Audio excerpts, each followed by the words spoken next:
Certo, pessoal? Nesse vídeo aqui, a gente vai continuar os estudos do Teorema Fundamental da Aritmética, onde nesse objetivo aqui, o nosso objetivo aqui vai ser estabelecer alguns critérios, né, para a gente poder encontrar os números primos, tá?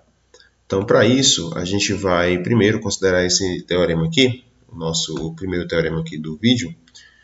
No caso, vai ser o único, tá? Para não deixar esse vídeo muito longo. Então, eu vou dividir isso aqui em duas partes. Então, nessa primeira parte, a gente vai analisar apenas esse teorema aqui. Diz o seguinte, né? Se A é um número inteiro, né? No caso positivo, tá? Ele é um número composto, então existe sempre um primo, tal que se esse primo divide o A, então esse primo é menor ou igual do que a raiz quadrada do A. Vamos aqui à nossa prova, tá? Então, de uma forma geral, como ele é um número composto, né? Então eu vou chamar de esse A de sendo BC, tá? Onde o B vai ser maior do que 0 e o C vai ser maior do que 1.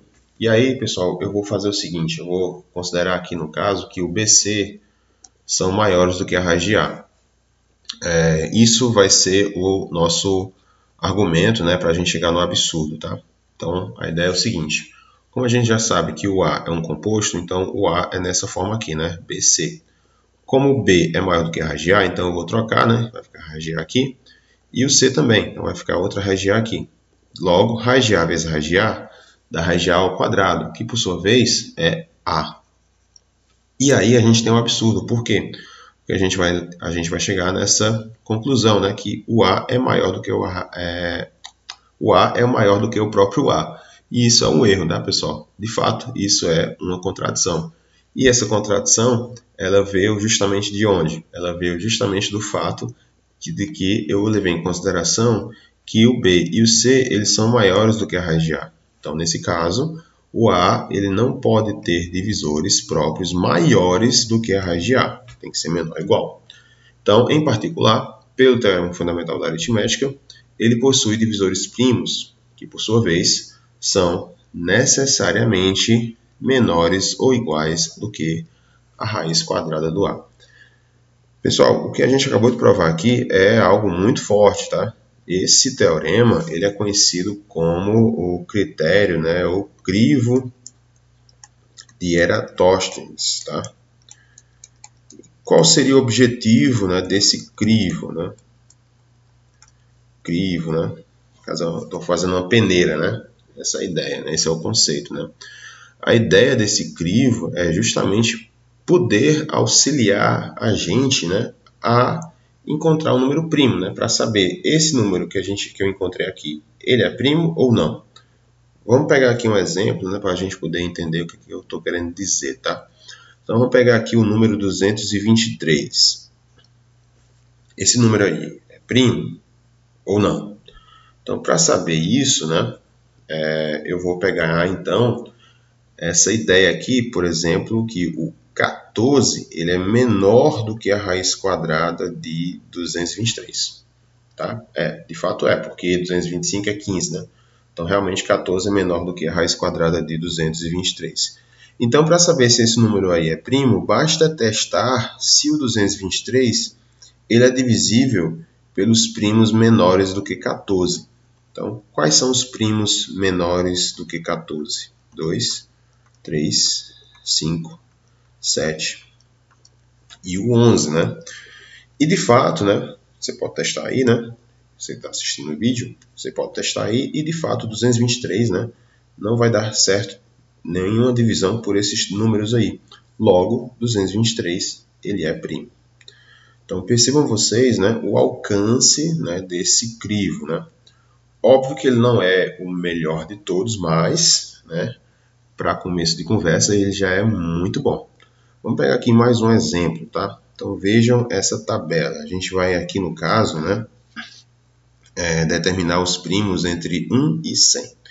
Então a gente sabe que a raiz de 100, né,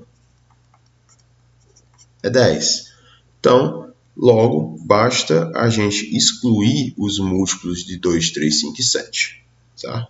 Então vamos lá. A gente vai testar, né, se todos os números são divisíveis por 2, 3, 5 e 7. Bom, então eu vou dar um tempo aqui para você fazer essa análise, né? testar aqui. Então, por exemplo, óbvio, né? A gente vai ter aqui já, eu já vou colocar aqui essa outra tabela onde eu já risquei, né, os números que não nos servem, né? Que já são os divisíveis, né? Então vai sobrar de fato 1, 2, 3, né? Óbvio, né? O 7, o 11 aqui que é primo, o 13 também, o 17 é primo, o 19 é primo, o 21 não, que é divisível, né? O 22 também não é, o 23 é primo, o 24 não é, que é divisível, né? Aí vai ter o 29, o 31 e assim vai até chegar no 100, né? E aqui no caso, nessa última linha aqui, os primos são 91 e o 97, tá? Então, vejam vocês, né, o alcance que esse crivo ele obtém, tá?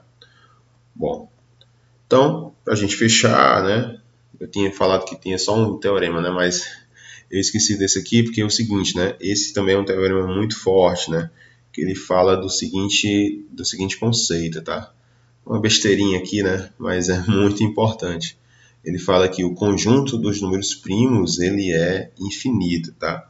Então, esse é um troço realmente muito forte, né? E é um alcance muito grande aqui. Mas a ideia da prova, né?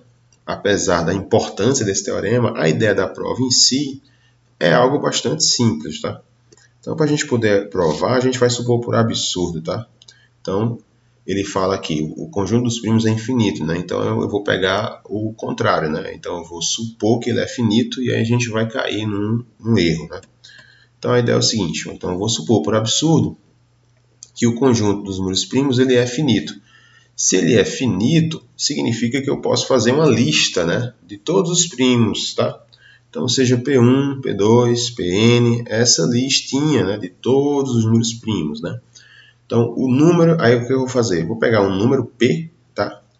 Que vai ser o produto de todos os primos mais um, certo? Esse número, né, ele pode ser escrito como sendo um produto de números primos, tá? Pelo teorema, tá? Teorema da aritmética. Então, vamos supor que um PI, né, alguém desse produtório aqui, né, faça parte dessa decomposição. Então, se esse cara, né, esse PI, ele faz parte dessa decomposição, logo esse PI divide o P. Ademais, esse PI também divide o produtório, né, de todos os primos, P1 até Pn. E aí, pela regra de divisibilidade, né, se ele divide, se esse carinha aqui, vamos lá, esse carinha divide o P, por sua vez, esse carinha divide o produtório, né? Claro que esse carinha ele vai dividir também a diferença, tá? Regra de divisibilidade, beleza? Então, aí o que eu faço? Esse P, né, é isso daqui, né? É isso daqui. Então, nesse caso, eu vou substituir, tá? Então, vai ficar, esse P vai ficar o produtório mais um, menos o produtório, né? Que é o P1, P2 até Pn. Aí, beleza. Esse P1, P2 aqui eu corto com esse P1, P2. PNP também. Vai ficar, todo mundo vai cortar. Vai sobrar apenas um. Logo, certo? Logo, esse PI divide 1. O que é um absurdo, tá, pessoal? Então, nesse caso, o conjunto dos números primos, ele não pode ser finito. Tá? Então, vejam vocês, né, a beleza, a sutileza que é essa demonstração aqui. É uma das top 5 demonstrações mais lindas que a gente tem dentro do contexto da teoria dos números. Tá? E eu digo até mais, né, dentro da matemática como um todo. Então, é isso, pessoal. No próximo vídeo, a gente vai abordar um pouco mais sobre as equações diofantinas, tá? Então, até a próxima.